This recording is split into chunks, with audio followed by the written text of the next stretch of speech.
Hi, in this video I want to show you how desktop.studio enables you to set up your or your client's VDI infrastructure on your or your client's Azure Tenant with just a few clicks. Starting in the morning, the users can start working from everywhere in the afternoon. In this video I will show you the setup of a new tenant. There is of course the possibility to integrate desktop.studio into an existing environment with an existing virtual network or an already existing Azure Active Directory domain services. Okay, so now let's start. What do you need? The only thing you need is a global administrator account from your new tenant. Okay. I'll have one demo tenant here, which I can use for that. So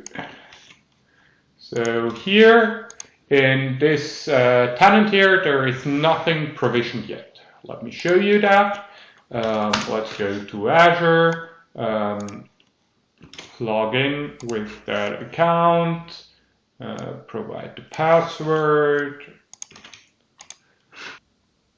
Okay, perfect. So, maybe later, So here we can see nothing is in here. There are no virtual machines.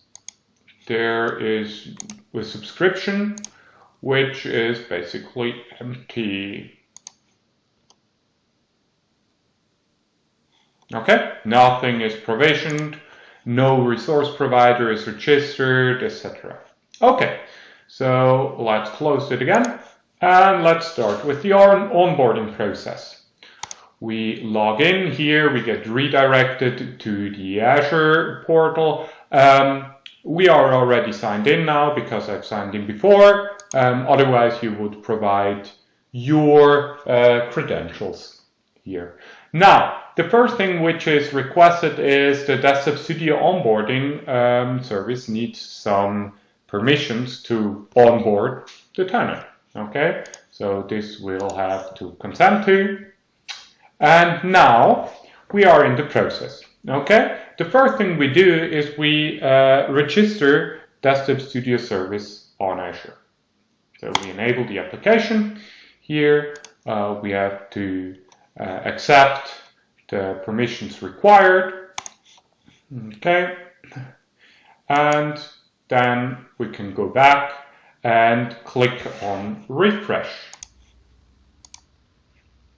Okay, can take a second. And now we can see that the access is granted and we can go on. Okay, the next thing you specify is the relationship you have with desktop.studio.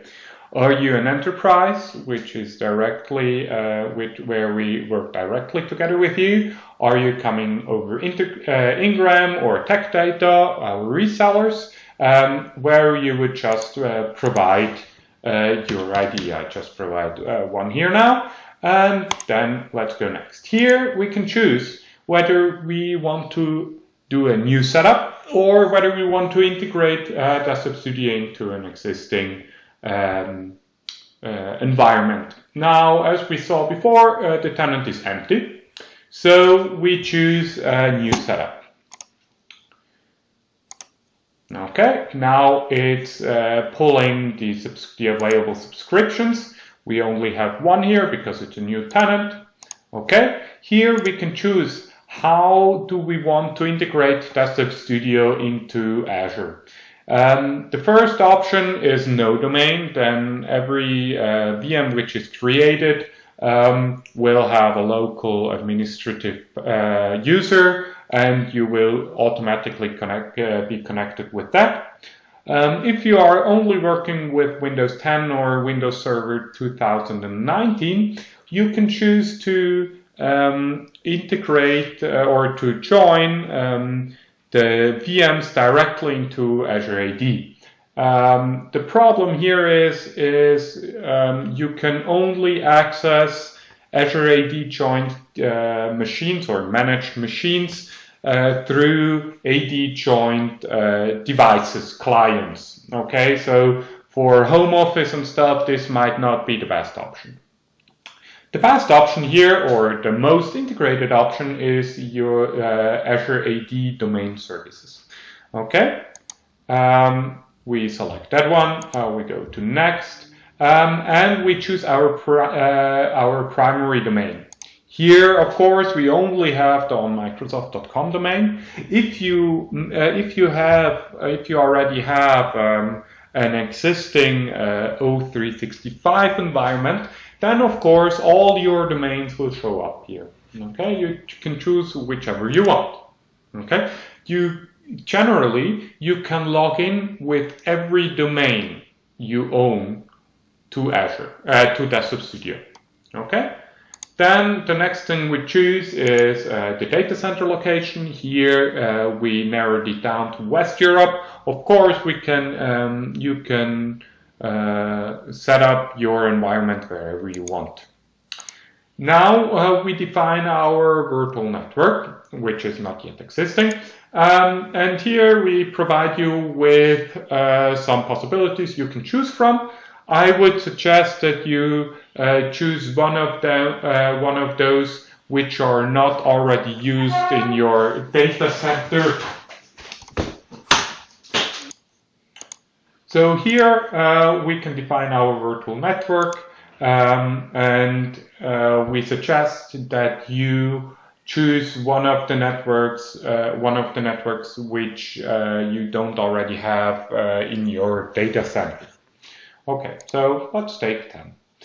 Then we go next. Here you provide your email address, where when everything is done and provisioned, where you will receive the email to. Okay, so here I will provide my email address, which is andreas.desktop.studio. Okay, and then we hit setup. Submitting. And I should get my OK in just a second. Okay, successfully completed. We will inform you about the progress by mail. Okay. So what we do now is we wait. The setup of the whole environment takes about 1 to 2 hours if you want to have an AD domain services set up as well.